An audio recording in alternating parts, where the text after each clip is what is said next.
This is the book of Proverbs, chapter 3, verse 13. Happy is the man that findeth wisdom, and the man that getteth understanding. For the merchandise of it is better than the merchandise of silver, and the gain thereof than fine gold. She is more precious than rubies, and all things that thou canst desire are not to be compared unto her. Length of days in her right hand, and in her left hand riches and honor. First and foremost, I want to give all praise, honor, and glory to the Heavenly Father's only begotten Son, Yahweh, Bahashem, Yahweh Shai, Bahashem, Rakak Wadash. Double honors to our apostles and elders at Great Millstone for teaching us His truth. According to the Bible and Ruel, but no Shalom, not a sincere Aki, on the four corners of the earth, pushing this truth through diligence and sincerity and in charity. And no Shalom, all you sincere followers, believers of Yahweh Shai, Shai, not just hearers of the word, but doers as well. You men, women, and children, hopefully elect. Shalom. I know how it is, and I try to tell people mental health is serious, so I had to go get a therapist after that. Yeah, me too. Like, if it wasn't for my two boys, I would have I got put it in my head twice. And a lot of people that's close to me and my friends at the time didn't know. And not to branch off, but you know what I mean? Like, I had a video came out throwing up gang signs and stuff like that. That's when I was in my darkest moment, trying to figure out to find happiness. Go back though. You said you had a your head? Yeah, twice I wanted to commit, and I was like, man, if I take myself away from this earth, I'm failing my kids. Like, who's gonna be here to raise them? Yeah. You know what I mean? I wrote about it in a player tribute. I wrote a story about it. I'm like, I take it away from them. That ain't fair to me. All right, and this is if you don't know, this is John Wall, famous basketball player in the NBA. Not quite sure if he's still in the NBA, but he had a pretty decent career. All right, and you know, you would think that this man would be happy and have, you know, everything to his desire, you know, with the money. But it just goes to show you that the true happiness is when you find His wisdom. All right, you start to know how things operate, how the Lord operates, what's true peace, what's really evil. You understand the things you need to know leading to salvation, man. See, our people are taught to train and put in work and to dribble a goddamn basketball, right? To make it up out of the hoods, the ghettos, the barrios, the res.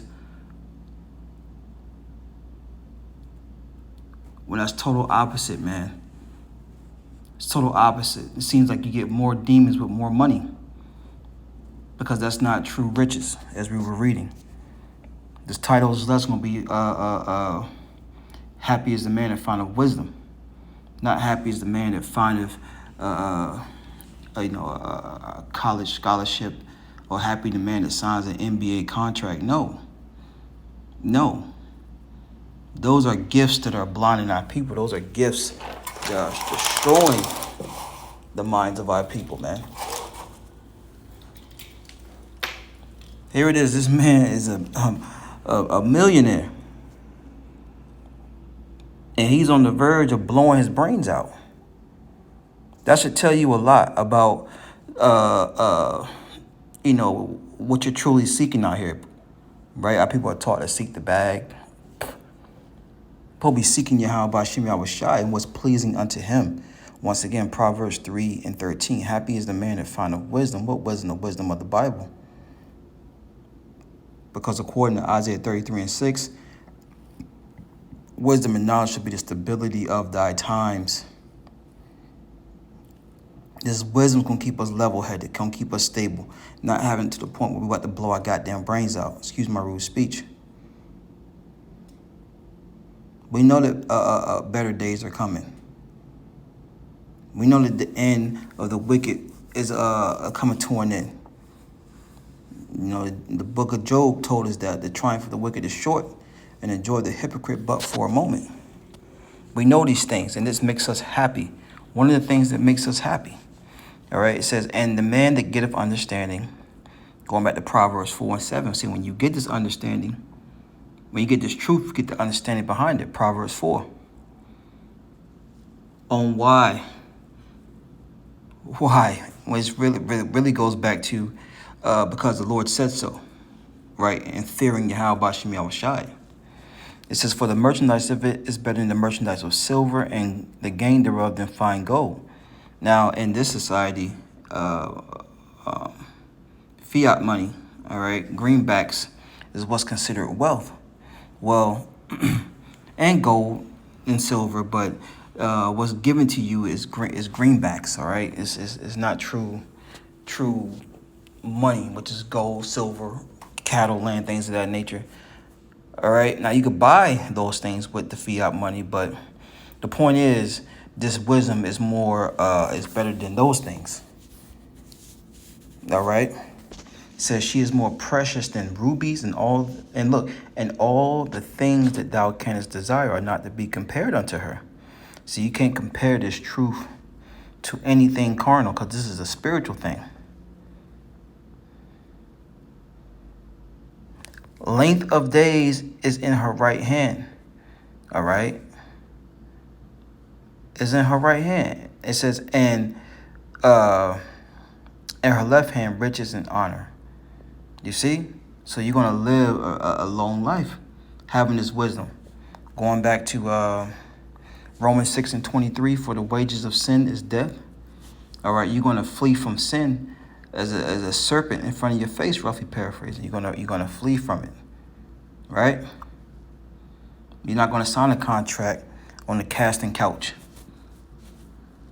You know, being peanut butter chasers, things of that nature. All right? You're going to seek the kingdom to come. And a lot of our people, John Wall's not the only one.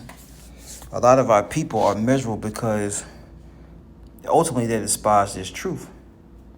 Right? I want this, but it's not what I wanted, but I want this. What did I want? I'll read this now. I'll grab my other precept. This is Wisdom of Solomon 8:5. If riches be a possession to be desired in this life, what is richer than wisdom that worketh all things? That's right. What's richer than that, man? And the Lord loveth none but those that dwell with wisdom. Okay?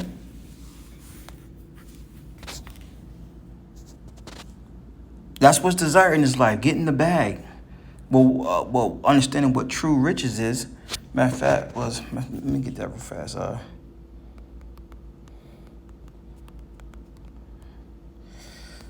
Yep, this is Genesis 13:2. It says, straight to the point. Genesis 13:2. And Abram, all right, was very rich in cattle and silver and in gold. All right, and we're going back to this, man, in the kingdom. True riches is things like this: cattle, silver, gold. All right. So if riches be a possession to be desired in this life, what's richer than wisdom? What's better than wisdom? You have wisdom, you have life. Right? John Wall been eating good too. Face done got fat. Moment. But anyways. Trying to figure out to find happiness. Go back though. You said you had your head?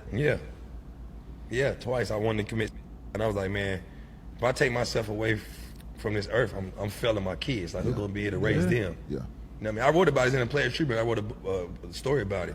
I'm like, I take it away from them. That ain't fair to me. Yeah. You know what I mean? And I know I got to be here for them. All right, so let's close it on out. Let's go back to Wisdom of Solomon. Hope this lesson is edifying. Wisdom of Solomon.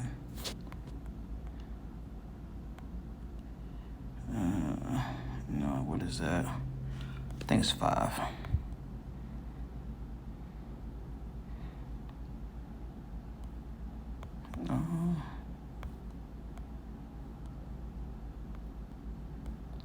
I'm gonna find it. How does it go? Oh. Well, it might be Sirach.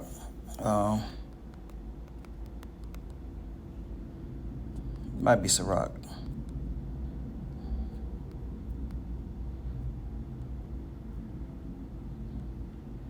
Yeah, I knew it was chapter 3. Right in front of my face. The wadi Yahbashim al Shai. This is Wisdom of Solomon 3:11. It says, for whoso despiseth wisdom and nurture, he is miserable. Anytime you think about putting a gun to your head and blowing your brains out, and here it is, you have all the carnal money in the world, right? You don't have to worry about mortgage being paid, rent being paid, food on the table, gas in the car. You don't have to worry about those things. Your kids not living in the ghettos, the barrios, all right, the res. You ain't gotta worry about those things. But guess what? The curses still cling to our people. So money is not your way out of this thing. The way out of this thing is seeking Yahweh Bashim Yahushai, while he may be found. Finishing out, Wisdom of Psalm 3:11, for whoso despises wisdom and nurture, he is miserable, and their hope is vain. Their works unfruitful, and their works unprofitable. Their wives are foolish, and their children wicked. Why? Because they're not being brought up with the wisdom, knowledge, and understanding of the scriptures. These are things to consider. Israel, Yasha Allah, so-called Negro, Latino, Native American Indians. Consider what your true riches are. Consider what true wealth is. Shalom.